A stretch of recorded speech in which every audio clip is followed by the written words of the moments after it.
The ancient predecessor facility hummed with new life as human engineers worked alongside the awakened artificial intelligence systems.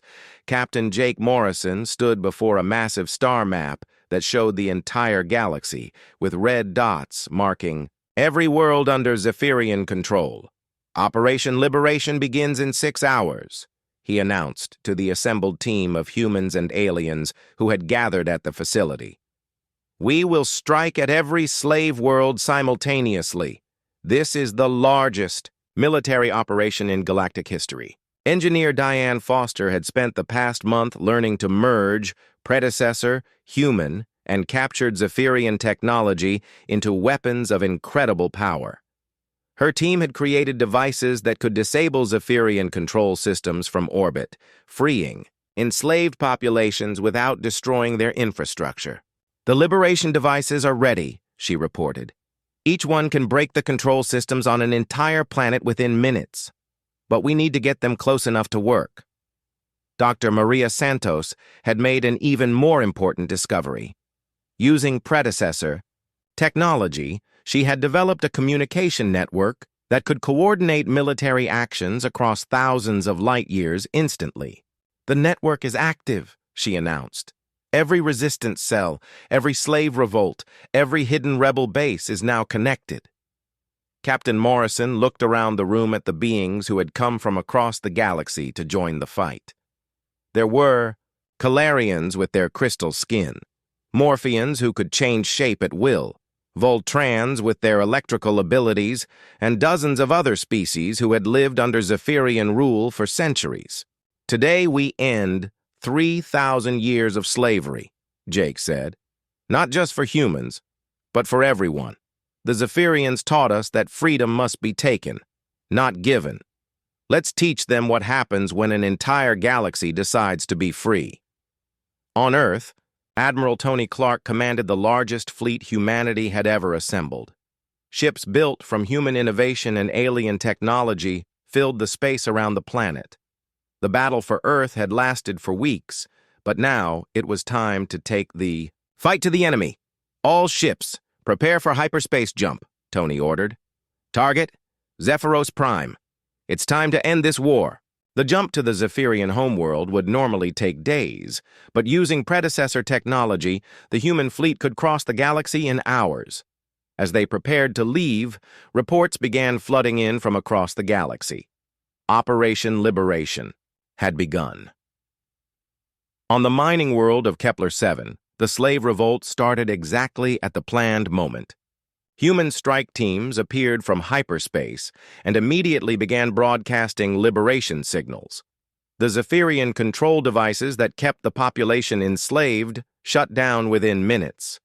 Commander Lisa Carter, who had become the leader of liberation forces, watched as millions of beings tasted freedom for the first time in their lives. All worlds report successful liberation, she announced through the galaxy-wide network. The chains are broken. But the Zephyrians were not giving up without a fight. On their homeworld, General Kirtos assembled every available ship for a final defense. The crystal towers of Zephyros Prime bristled with weapons as the Empire prepared to make its last stand. They want to destroy everything we have built, Kirtos declared to his remaining forces. But we are the masters of this galaxy. We will not yield to inferior species led by primitive humans. High Counselor Vexathara watched the preparations with sadness. She had tried repeatedly to convince the military leaders to negotiate, but they refused to consider any option except total war. General, she said as the first reports of the human fleet's approach reached them, there is still time to end this peacefully. The humans have shown they prefer liberation to destruction. Peace? Kirtos laughed bitterly. They have destroyed our empire, freed our slaves, and turned the galaxy against us. There can be no peace with such beings. When the human fleet dropped out of hyperspace near Zephyros Prime, they found themselves facing not just Zephyrian ships, but vessels from dozens of species who had joined the liberation movement. The oppressed beings of the galaxy had come together in the largest alliance in recorded history, Admiral Clark opened communications with the planet below. Zephyros Prime. This is Admiral Tony Clark of the Earth Liberation Fleet. We demand the immediate surrender of all military forces and the establishment of democratic government. You will also provide reparations to all enslaved species. The response came from General Kirtos himself. Humans, you have doomed this galaxy to chaos. Without our guidance, these primitive species will destroy themselves within generations. Maybe, Tony replied calmly, but that will be their choice to make, not yours. The final battle began with Zephyrian ships launching desperate attacks against the Allied fleet. But the fighting was different now. The liberated species fought not just with weapons, but with knowledge. They knew Zephyrian tactics, technology, and weaknesses because they had been forced to serve the Empire for so long. Pilot Sarah Kim led a squadron of mixed fighters in an attack on the Zephyrian flagship. Her formation included Calarian crystal ships that could bend light around themselves, Morphean vessels that could change shape mid-flight, and human fighters that moved in ways that still confused enemy targeting systems. Remember, Sarah broadcast to her diverse squadron, we're not here to destroy them. We're here to free them too. The Zephyrian people are as much victims of their empire as anyone else. On the surface of Zephyros Prime, something unexpected was happening. Dr. Mel Andra, the Zephyrian scientist who had studied human psychology, was leading a group of her own people in revolt against their government. The humans have shown us something we had forgotten, she declared to the crowds gathering in the capital city. Democracy, freedom, the right to choose our own path. We do not have to follow leaders who bring only war and suffering. The revolt spread quickly through Zephyrian society. Citizens who had never questioned their government's right to rule suddenly saw alternatives. They watched as former slave species worked together as equals in the liberation fleet, and they began to imagine what their own society could become. General Kirtos found himself fighting a war on two fronts, against the liberation fleet in space and against his own people on the ground. When reports reached him that major cities were declaring independence from imperial rule, he realized that the war was already lost. The final moment came when High Counselor Vexithara appeared on the command bridge, accompanied by Dr. Mel Andra and representatives of the popular revolt. General, Vexithara said quietly, it is time to surrender. Our people have chosen freedom over empire. Kirtos looked around the bridge at officers who no longer met his eyes. Outside, the sounds of celebration could be heard as Zephyrians joined the galaxy-wide liberation. With a gesture of defeat, he shut down his weapons and opened communications with the human fleet. Admiral Clark, he said, his voice heavy with the weight of centuries of tradition ending. I surrender unconditionally. The Zephyrian Empire is no more. The celebrations that followed could be seen from space as cities across the galaxy lit up with joy. For the first time in 3,000 years, every being in the galaxy was free to choose their own destiny. 6 months later, Captain Jake Morrison stood in the assembly hall of the new Galactic Republic.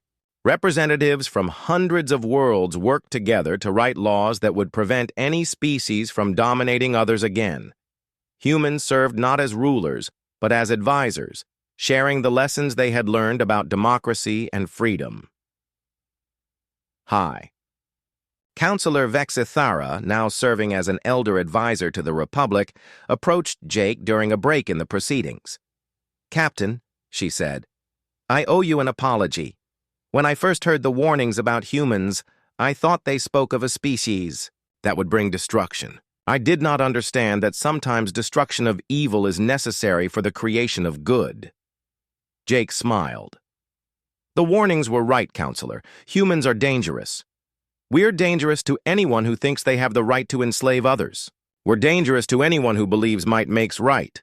We're dangerous to tyrants and bullies and anyone who thinks freedom is something they can take away. As the assembly resumed its work, Jake looked out through the great windows at the stars. Somewhere out there, human exploration ships were already pushing beyond the galaxy's edge, carrying with them the knowledge that freedom was not just a human concept, but a universal right. The elders had warned about humans, and they had been right. Humans were the species that refused to yield, that grew stronger through adversity, and whose greatest weapon was their absolute refusal to accept defeat. But what the elders could never have predicted was that these same qualities would not bring destruction, but liberation. The galaxy was free, and it would remain free as long as there were beings willing to fight for that freedom. The humans had taught everyone the most important lesson of all, that no matter how powerful an oppressor might seem, they could never defeat a people who refused to surrender their hope. In schools across the galaxy, children of every species learned together, played together, and dreamed of a future where the mistakes of the past would never be repeated. And somewhere in those schools, young humans sat alongside young Zephyrians, Calarians, Morphians, and dozens of other species, all of them free to become whatever they chose to be. The warnings had come true. The Zephyrian armada filled the space around Earth like a swarm of angry insects. 300 warships, each one larger and more advanced than anything humanity had ever built. General Kirtos stood on the bridge of his flagship, the Eternal Glory, watching the blue planet below with satisfaction. "Begin the bombardment," he ordered. "Target their major cities first. Once they see their homes burning, they will surrender quickly." But as the first wave of Zephyrian ships moved into attack position, something unexpected happened. The space around Earth suddenly filled with explosions of light and energy. Hidden defensive platforms that the Zephyrians had not detected opened, fire with weapons that blazed like small suns.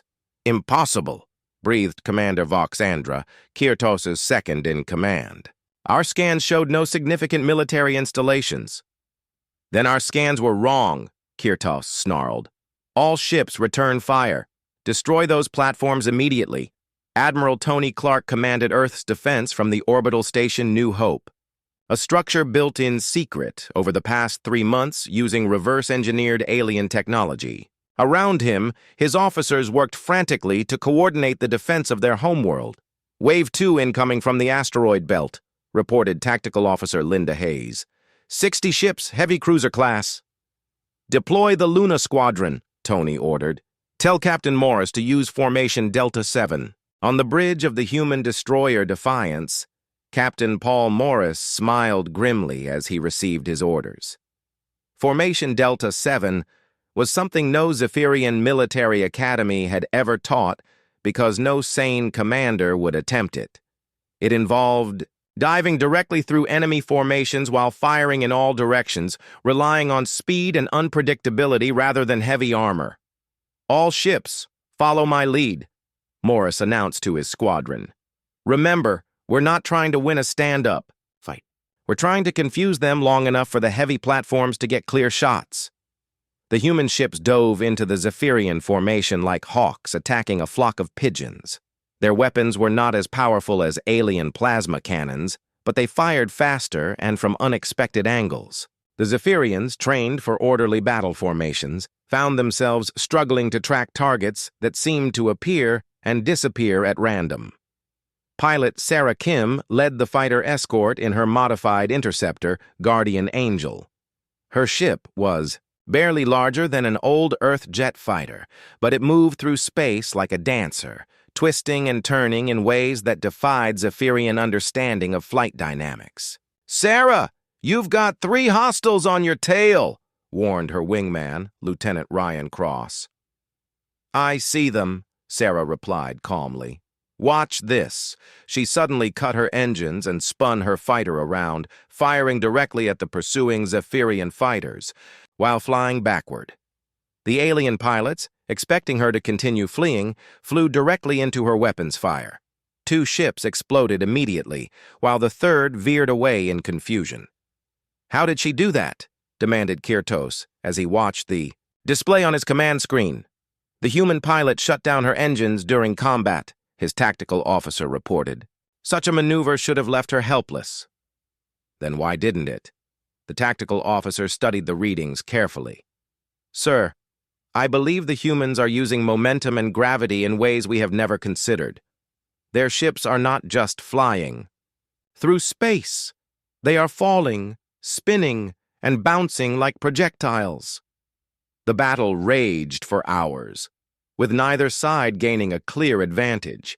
The Zephyrians had superior weapons and armor, but the humans fought in ways that seemed to ignore all established rules of space combat.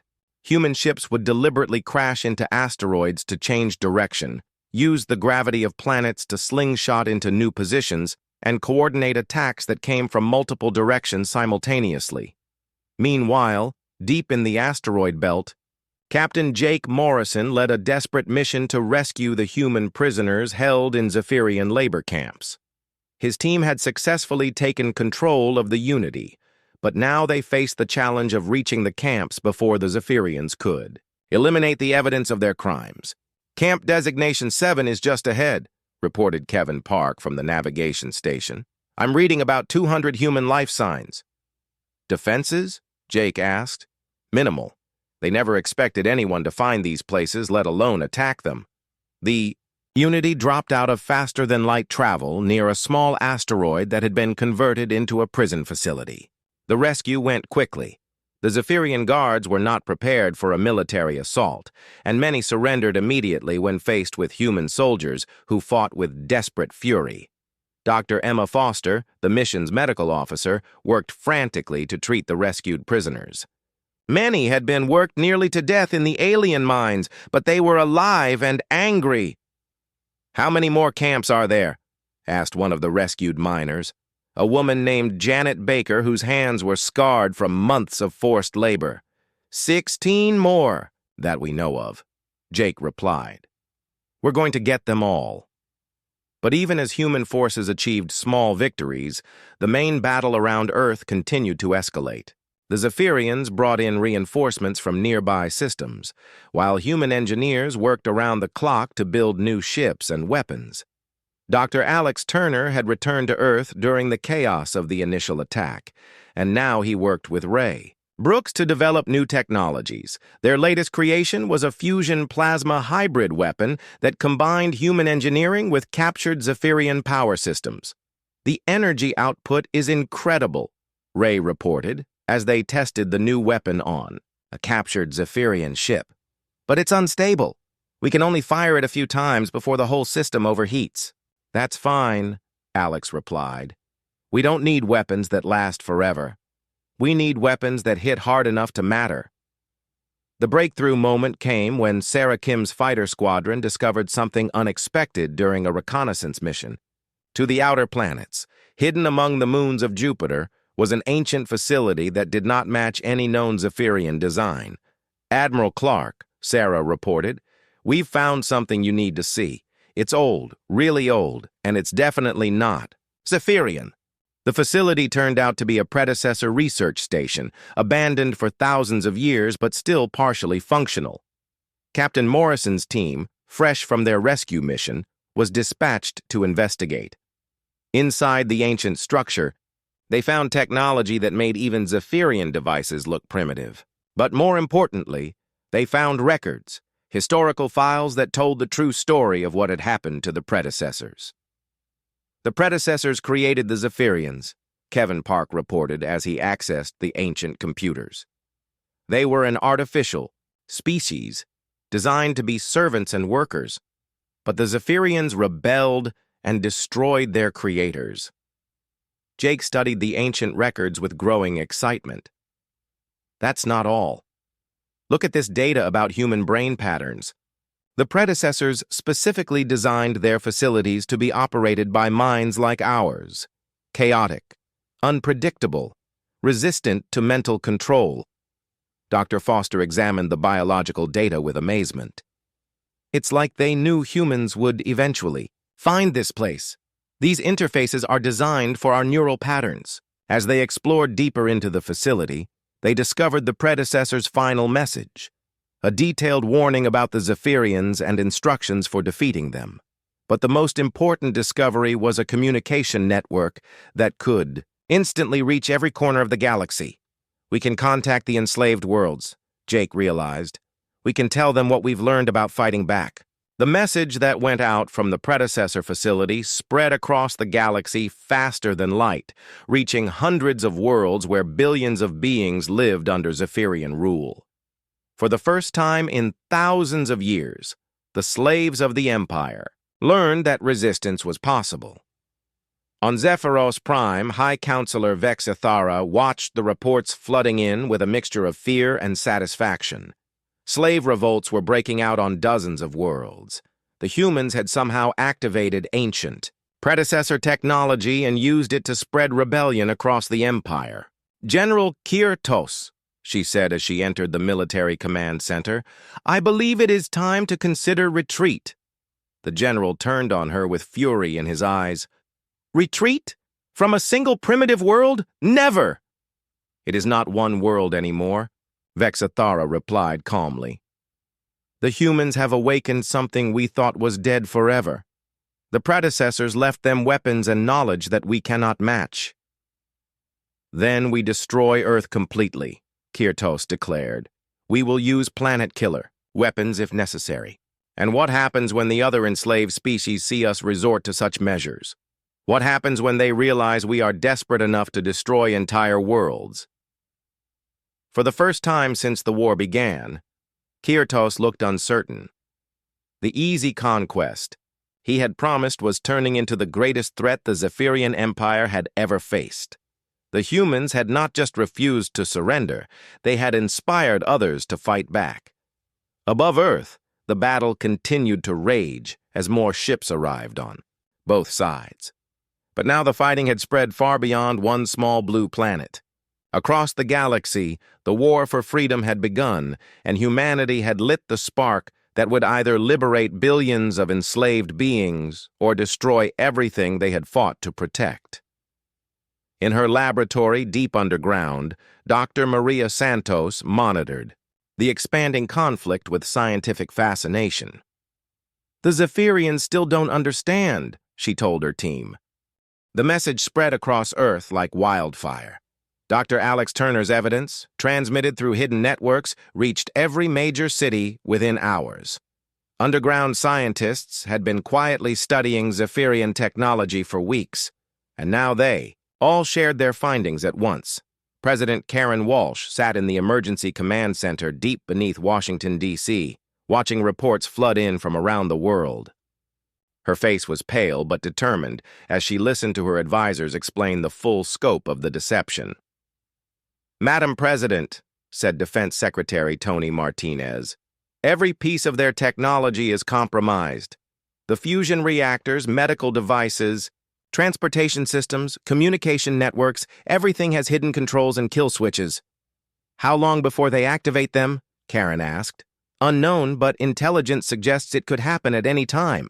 We need to assume the worst." Karen nodded grimly. "Send the signal. Activate Operation Independence." Across the globe, hidden workshops and laboratories came alive with activity. For months, while the world celebrated Zephyrian friendship, a small group of scientists and engineers had been secretly preparing for this moment. They had studied every piece of alien technology, learning how it worked and how to replicate it without the hidden controls. Chief Engineer Ray Brooks led the largest team in a converted subway tunnel beneath New York City. His group had been reverse engineering Zephyrian fusion technology, stripping away the alien control systems and rebuilding them with purely human components. "People," Ray announced to his exhausted team, "this is what we've been preparing for. The Zephyrians are about to pull the plug on their gifts. We need to have our own power systems online before they do." Dr. Maria Santos worked in a different kind of laboratory. As Earth's leading expert on brain science, she had been studying why Zephyrian mental control techniques seemed to have no effect on humans. Her research had revealed something remarkable about human brain patterns. "The Zephyrians use telepathic control on other species," she explained to her research team. "But human minds work differently. Our thoughts are chaotic, unpredictable. We process information in ways that make mental domination nearly impossible. Is that why they're using technological control instead? Asked her assistant, Dr. Carl Johnson. Exactly. They can't control our minds directly, so they're trying to control our tools. But that gives us an advantage. If we can free ourselves from their technology, they lose their primary weapon against us. Meanwhile, aboard the Unity, Captain Jake Morrison had gathered his most trusted crew members for a secret meeting. The ship's human personnel had noticed the same troubling patterns that were being reported from Earth. Commander Zix Andra has restricted us from all critical systems, Jake told his officers. Navigator Powell, you've been trying to access the stellar charts for weeks. Any luck? Chris Powell shook his head. Every time I get close, I'm denied access. But I did notice something interesting. The ship's course has been changing without orders. We're not heading where they told us we were going. Pilot Lucy Chen leaned forward. I've been monitoring the communications array.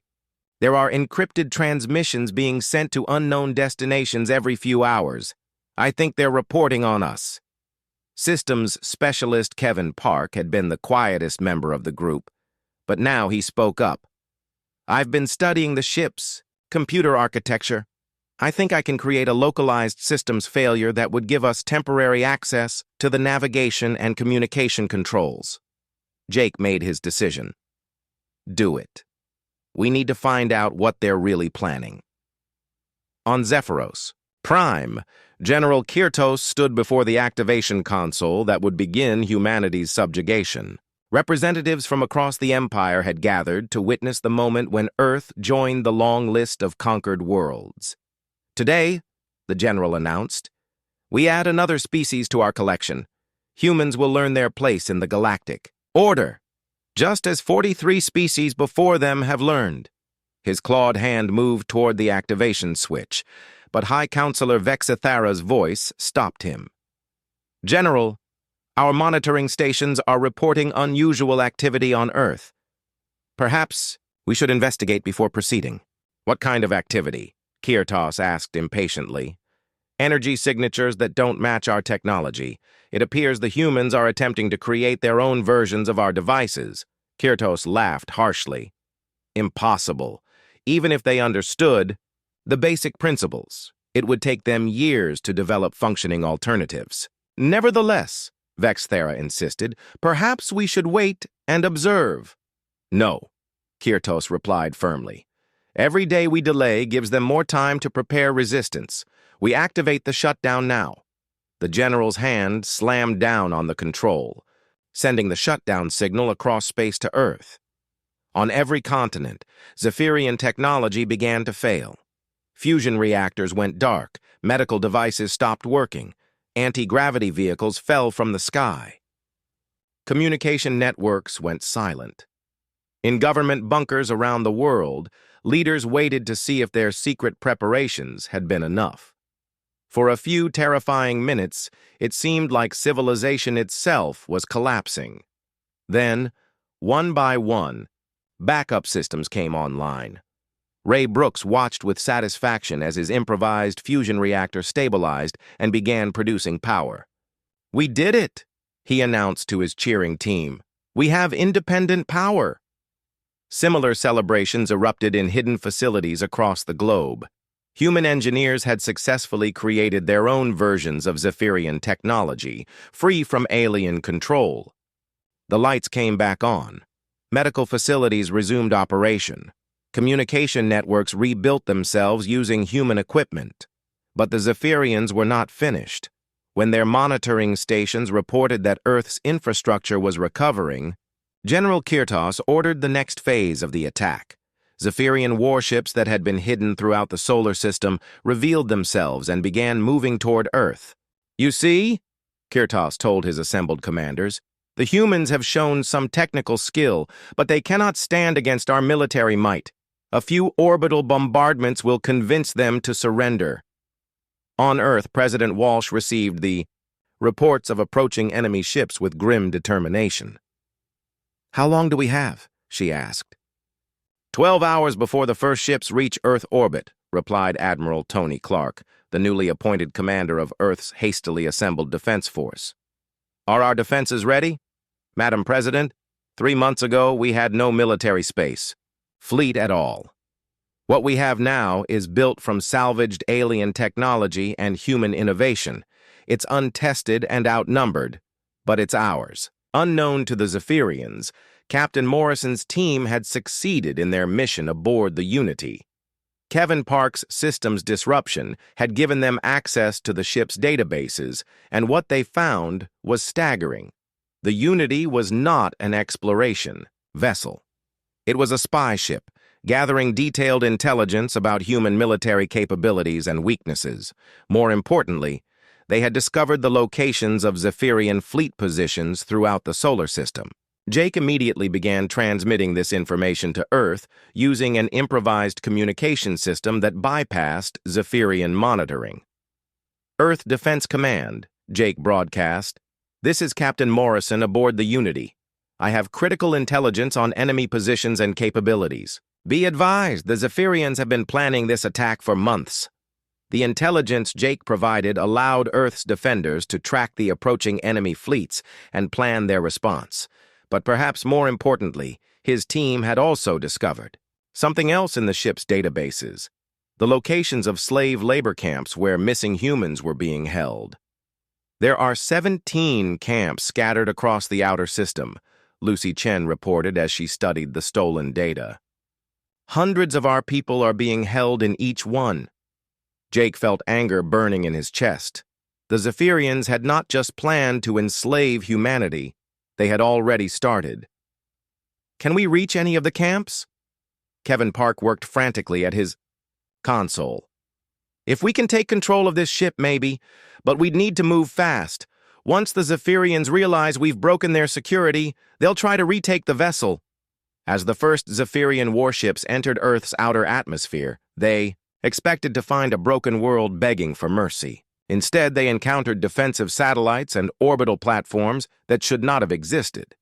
Human ships, hastily built but armed with weapons reverse-engineered from captured alien technology, rose to meet them.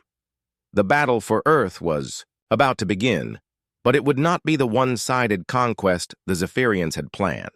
Humanity had done what they always did when cornered. They had adapted, improvised, and refused to give up. Dr. Maria Santos watched the first exchange of fire from her laboratory deep underground. The Zephyrians made one critical mistake, she told her team. They assumed we would react like every other species they've conquered. They didn't understand that humans don't just adapt to survive. We adapt to fight back. Above them, the sky lit up with the fire of battle as two civilizations clashed among the stars. The war for humanity's freedom had begun, and neither side would emerge unchanged. On Zephyros Prime, High Counselor Vex Ethera received the first reports of unexpected human resistance with a mixture of fear and vindication. The ancient warnings were proving true exactly as she had predicted.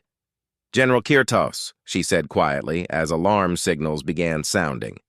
6 months had passed since first contact, and Earth had changed beyond recognition. The streets of New York, London, and Tokyo hummed with the soft whir of anti-gravity vehicles gliding between towering buildings. Fusion reactors provided clean energy to every home and city. Diseases that had plagued humanity for centuries were being cured with Zephyrian medical technology. In the United Nations building, Ambassador Lisa Carter smiled as she read reports from around the world. Poverty was declining rapidly. Environmental damage was being reversed. Humanity seemed to be entering a golden age of prosperity and peace. The integration is proceeding exactly as planned, she told her staff during their morning briefing. The Zephyrians have been incredibly generous with their knowledge and technology. Colonel Ben Hayes sat at the back of the room, his expression troubled. He had spent months studying every piece of Zephyrian technology that came to Earth, and something bothered him deeply. But every time he tried to voice his concerns, he was told he was being paranoid. Meanwhile, in orbit around Earth, Captain Jake Morrison commanded the joint exploration vessel Unity. The ship was a marvel of combined human and Zephyrian engineering, designed to explore the outer reaches of the solar system and beyond. At least that was what the humans had been told. Jake noticed that while the ship had human crew members, all the important positions were held by Zephyrians. Humans worked in engineering, maintenance, and basic operations, but they were never allowed near the navigation systems, weapons controls, or communication arrays. "Commander Zixandra," Jake said to his Zephyrian second-in-command, "I was hoping my navigation officer could get some training on the stellar positioning systems." The tall, blue-feathered Zephyrian looked at him with what might have been amusement. "Captain Morrison, those systems are far too complex for human minds to understand. It would be dangerous to let untrained personnel near such sensitive equipment." Jake felt a flash of irritation, but he kept his voice calm. "My people are quick learners. Navigation Officer Powell has studied stellar mechanics for 15 years. I am sure he is competent by human standards," Zixandra replied smoothly. "But Zephyrian technology operates on principles that require centuries of study to master.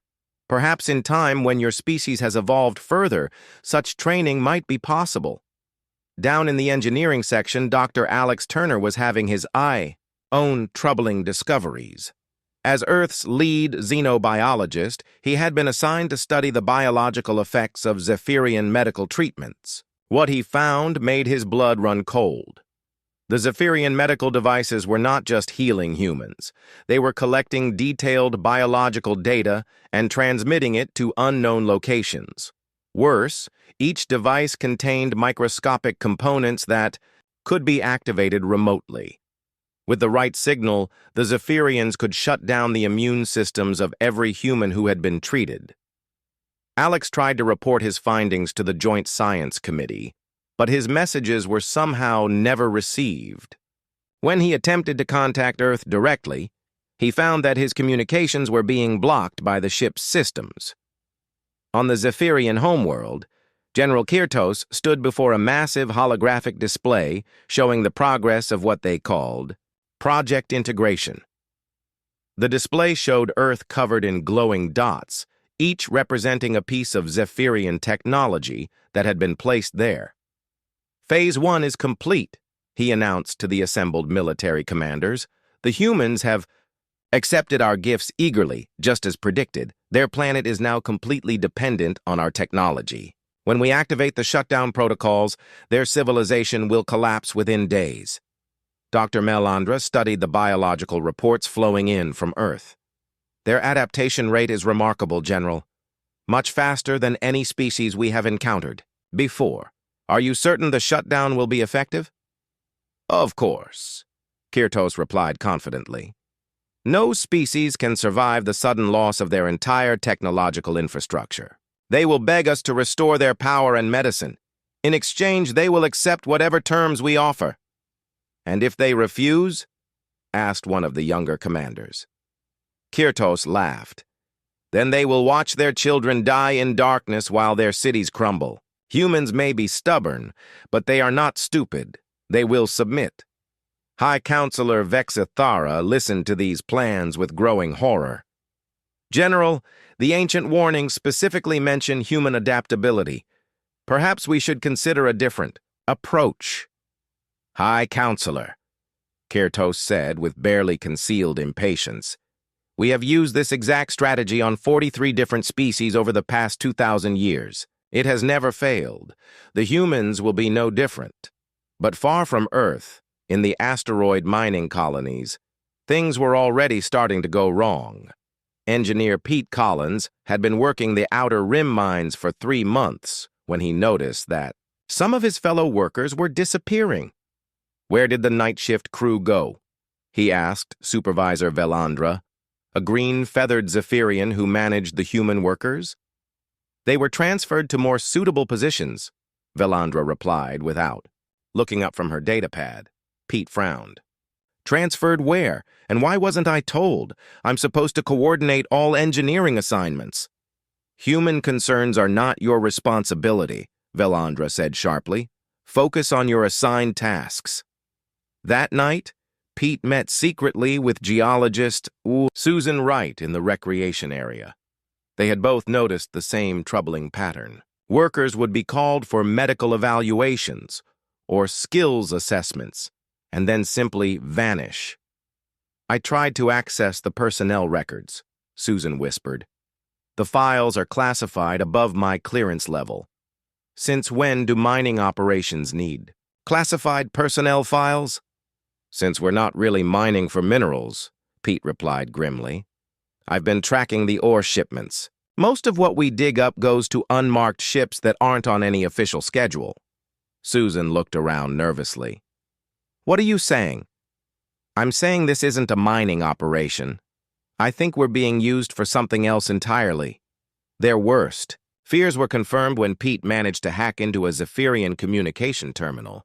The messages he found spoke of labor assessment, compliance testing, and transfer to permanent facilities. The disappeared workers had not been transferred to better jobs.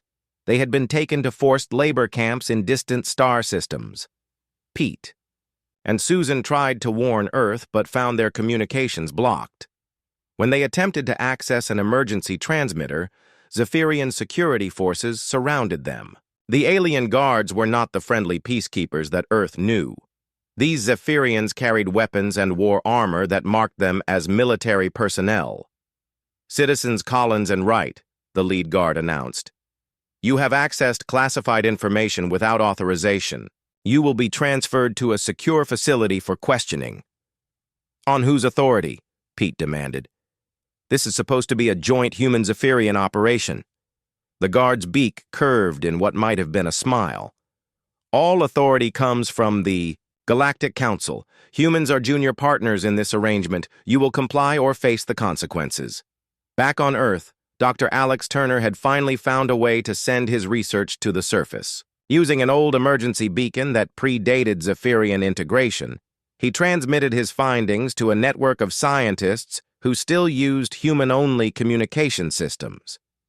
The message spread quickly through underground networks that the Zephyrians had not yet identified. Scientists around the world began secretly examining the alien technology in their cities and laboratories. What they found confirmed Alex's worst fears. Every piece of Zephyrian technology contained hidden monitoring systems. The fusion reactors could be remotely shut down. The medical devices could release toxins instead of medicine. The anti-gravity vehicles had tracking systems that recorded every movement of every human on Earth. Most terrifying of all, the integration was not just technological. The Zephyrians had been studying human psychology, learning how humans thought and behaved. They knew about human governments, military systems, and social structures. They had maps of every important installation on Earth. When this information reached Colonel Hayes, he immediately called for an emergency meeting with Ambassador Carter. But as they sat down to discuss the situation, Zephyrian officials arrived with smiles and explanations. Ambassador Carter, said Chief Diplomat Rinthera, we understand there may be some concerns about our technology. This is natural. Many species experience anxiety during the integration process. We have evidence of monitoring systems and kill switches, Colonel Hayes said bluntly. Rinthera's feathers shifted color slightly, a sign of what humans had learned was amusement. Colonel, your species is still very young in galactic terms. Safety systems are standard in all advanced technology. Would you give dangerous tools to children without safeguards? Are you calling us children? Lisa asked, her diplomatic training warring with growing anger. Not children, Ambassador, students. In time, when your species has proven itself responsible, these safeguards will be removed. But even as the Zephyrian diplomat spoke soothing words, General Kirtos was preparing to activate the shutdown protocols. Phase 2 of Project Integration was about to begin, and humanity was about to learn the true cost of trusting their new alien friends. On Zephyros Prime, High Counselor Vexithera made one last attempt to change the course of event. The great crystal towers of Zephyros Prime reached toward the purple sky like frozen lightning. Inside the tallest tower, the Galactic Council gathered for their meeting. The air hummed with the sound of floating platforms carrying important officials to their seats. Beings from across the galaxy filled the massive chamber, but the Zephyrians controlled everything. High Counselor Vex Thara stood at the center platform. Her crystalline feathers caught the light and threw rainbow patterns across the walls. She was old, even by Zephyrian standards. Her eyes held the wisdom of 3 centuries, and today they were filled with worry. "My fellow counselors," she began, her voice carrying easily through the chamber. "I must speak of the ancient warnings that many of you choose to ignore." General Kirtos shifted in his seat. His golden feathers marked him as military nobility, and his sharp beak curved in what might have been a smile. Surely the High Counselor does not mean to trouble us again with old tales and dusty prophecies. Vexathara's head turned toward him slowly. "These are not mere tales, General. The predecessors left us clear instructions before they vanished. They warned us about a species that would one day challenge our rule." Dr. Mel Andra, the chief scientist, leaned forward. Her silver feathers gleamed as she spoke. "High Counselor, with respect, we have advanced technology that the ancient predecessors could never have imagined. Our plasma weapons can destroy entire fleets. Our reality benders can reshape matter itself. What could possibly threaten us?" "Humans," Vexathara said simply. The word hung in the air like a stone dropped in still water. Several counselors made sounds of amusement. Others looked confused. Humans were barely known to them, just another primitive species on a small blue world in the outer rim. "The prophecy speaks clearly," Vexathara continued. "It describes them as the species that refuses to yield. They grow stronger through pain and loss. Their greatest weapon is their refusal to accept defeat, even when defeat seems certain." General Kirtos stood up, his wings spreading slightly in a display of authority. "High Counselor, I have studied the intelligence reports on this species. They barely have space travel. They fight among themselves constantly. They destroy their own environment. They are nothing more than clever animals." "That is exactly what the predecessors thought," Vexathara replied quietly. "They believed their advanced civilization made them untouchable. They are gone now. We are here. But the warnings remain." The chamber filled with murmurs and whispers. Many of the counselors had heard these warnings before, but most dismissed them as the fearful talk of an old bird who had lived too long. Dr. Mel Andra spoke again. "Even if we accept that humans might pose some distant threat, surely our current military strength is more than enough to handle any problem. We control over 200 star systems. Our fleets number in the thousands. Our technology is beyond anything they could understand." Numbers and weapons were not enough to save the predecessors, Vexathara said. "The ancient records speak of humans who fought impossible battles and won. They describe a species that becomes more dangerous the more desperate they become. When you corner them, they do not surrender. They find ways to fight that no one expects." General Kirtos laughed, a harsh sound that echoed through the chamber. "High Counselor, you speak as if these humans are some kind of supernatural force. They are flesh and blood just like any other species. They die when shot. They break when crushed. They surrender when beaten badly enough. We have conquered dozens of species who thought themselves special." Meanwhile, far across the galaxy, Captain Jake Morrison stood on the bridge of the human exploration vessel New Horizons.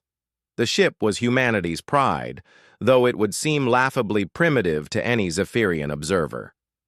Jake looked out at the swirling clouds of Jupiter, watching his instruments carefully. "Contact on sensors, Captain," reported Navigation Officer Chris Powell. "Unknown vessel approaching from the asteroid belt." Jake felt his heart rate increase. This was it. After decades of searching, humanity had finally found proof that they were not alone in the universe. "Open communication channels. Let them know we come in peace." The alien ship that appeared on their screens was beautiful and terrible at the same time. It looked like it was carved from a single piece of dark crystal, with energy flowing through patterns carved into its surface. It was easily 10 times the size of the New Horizons.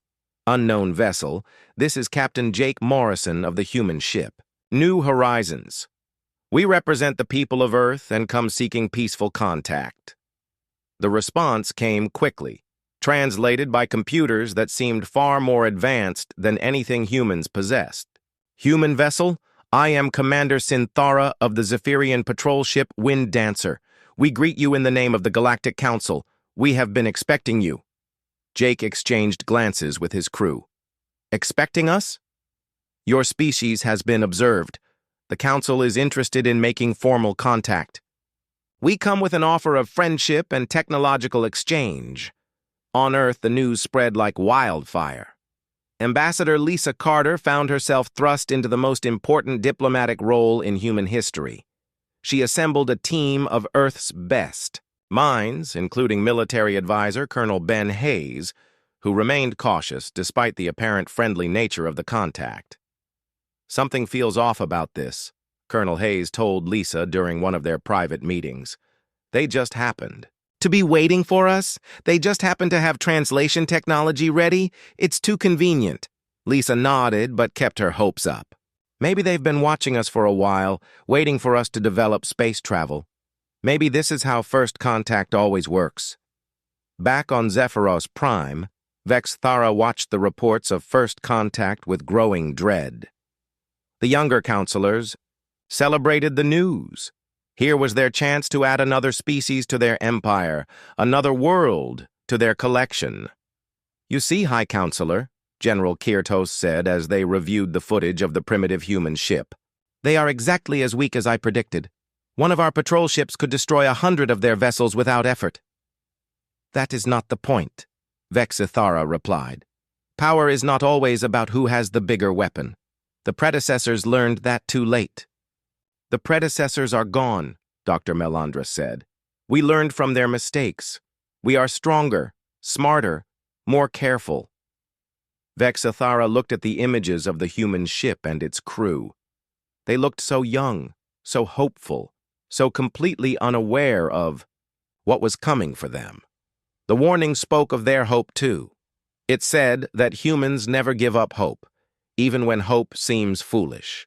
As the weeks passed, formal diplomatic relations began.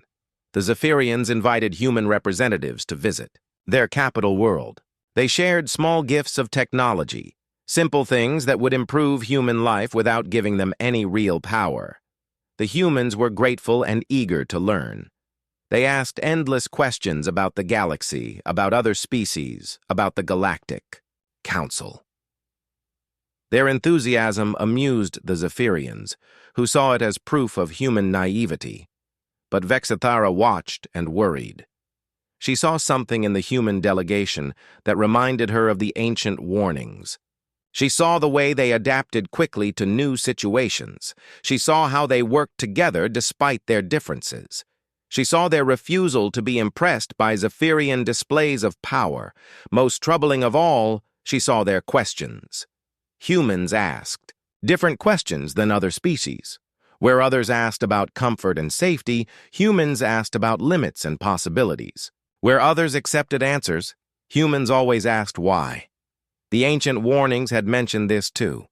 They said humans were the species that always asked one more question, that never accepted that something was impossible, that always looked for another way.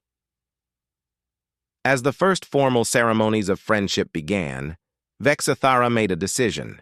She would prepare for what was coming, even if no one else would listen. The elders had warned them about humans. Soon, everyone would understand why.